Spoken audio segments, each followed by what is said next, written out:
มึงรถพูดแล้วได้มึงรถห้างหุ่นห้างเดียวปิดถนนเลยนั่นปิดต่อห้างเลย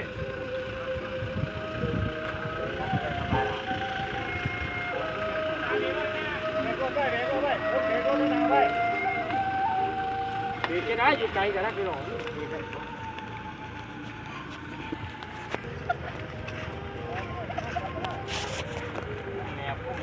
แนบอย่ามันหลุด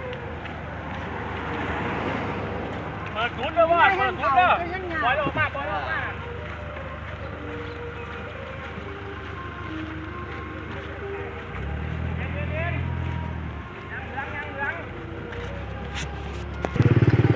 เจ้าคือ